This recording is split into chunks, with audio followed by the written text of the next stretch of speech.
एक ऐसी नगरी की कहानी जो मिथक और हकीकत के बीच की लकीर को पूरी तरह मिटा देती है। जी हाँ, ये कहानी है द्वारका की। एक ऐसा गहरा रहस्य जो हजारों सालों से इतिहासकारों और श्रद्धालुओं दोनों को ही अपनी तरफ खींचता रहा है। चलिए इस सफर की शुरुआत करते हैं उस कथा से जिसमें समुद्र के बीचों बीच बसे एक ऐसे शहर का जिक्र है जो कल्पना से भी परे धन और ऐश्वर्य से भरपूर था। एक ऐसा नगर जिसके वैभव की कोई तुलना ही नहीं थी। पुराने ग्रंथों में लिखा है कि ये एक बहुत बड़ा महानगर था। जरा सोचिए, एक ऐसा शहर जिसमें कीमती धातुओं और रत्नों से बने हुए 9 लाख महल थे।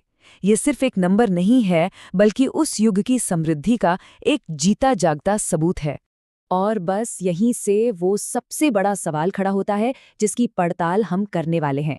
एक इतना बड़ा फलता फूलता शहर जो रातों रात समंदर की गहराइयों में समा गया, तो क्या ये सिर्फ एक कहानी है या फिर इसके पीछे कोई ऐतिहासिक सच्चाई छिपी हुई है?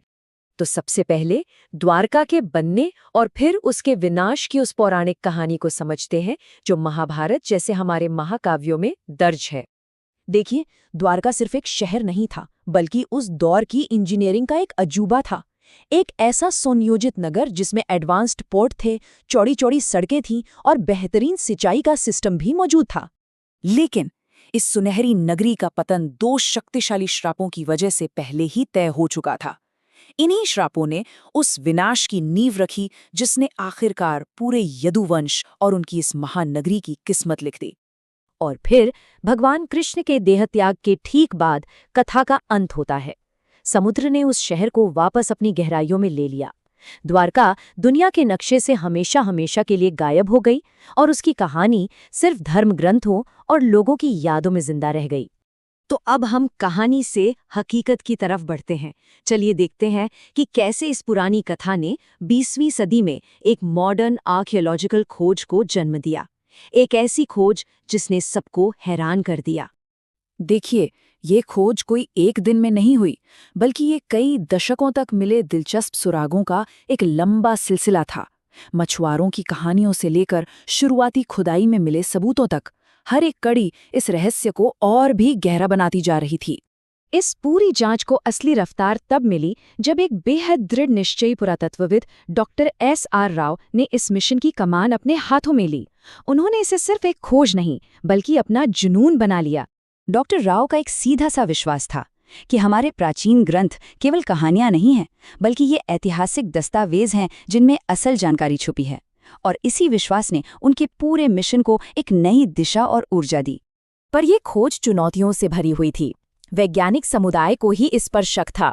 ऊपर से सरकारी फंड की भारी कमी।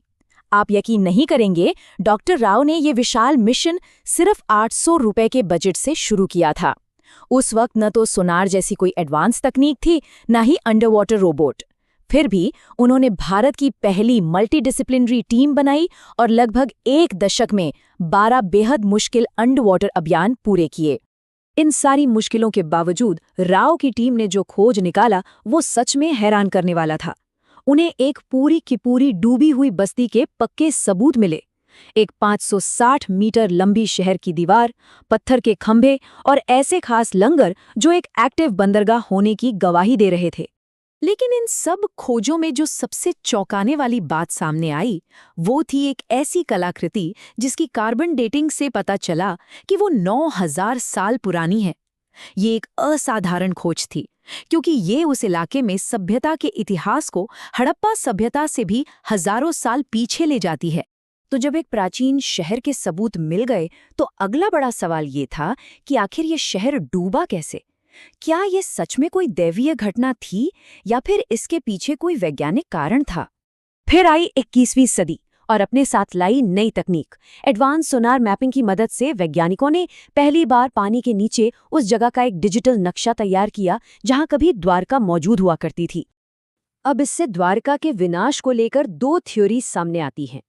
एक तरफ है पौराणिक कथा जो कहती है कि ये भगवान कृष्ण के जाने और द्वापर युग के अंत के बाद हुई एक दैवीय घटना थी। तो दूसरी तरफ वैज्ञानिक परिकल्पना है जो एक बहुत बड़ी विनाशकारी प्राकृतिक आपदा की तरफ इशारा करती है। और पता है सबसे दिलचस्प बात क्या है? यहीं पर आकर विज्ञान और मिथक मिलते हैं। जियोलॉजिस्ट्स को इस बात के पक्के सबूत मिले हैं कि उस दौर में समंदर का लेवल अचानक कई मीटर ऊपर उठ गया था, और ये वैज्ञानिक खोज पौराणिक कथा की टाइमलाइन के साथ काफी हद तक मेल खाती है। तो चलिए अब आगे बढ़ते हैं और देखते हैं कि ये प्राचीन कहानी आज के भारत के लिए क्या मायने रखती है और कैसे ये हमारी राष्ट्रीय चेतना का एक अहम हिस्सा बन गई है। हाल ही में हुई ये घटना एक बहुत बड़ा सांकेतिक पल था, जब दशकों की वैज्ञानिक खोज और करोड़ों लोगों की आस्था एक साथ दुनिया के सामने आई। इस एक घटना ने द्वारका की खोज को एक नया राष्ट्रीय महत्व दे दिया।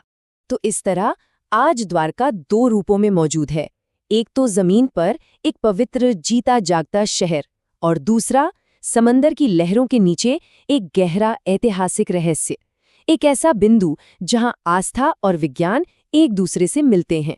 और ये पूरी जांच हमें एक आखिरी सोचने पर मजबूर कर देने वाले सवाल के साथ छोड़ जाती है कि अगर द्वारका की कहानी में ऐतिहासिक सच्चाई हो सकती है, तो फिर दुनिया भर की दूसरी प्राचीन कथाओं और महाकाव्यों के अंदर न जाने ऐसे और कितने अनजाने सच खोजे जाने का इंतजार कर रहे हैं।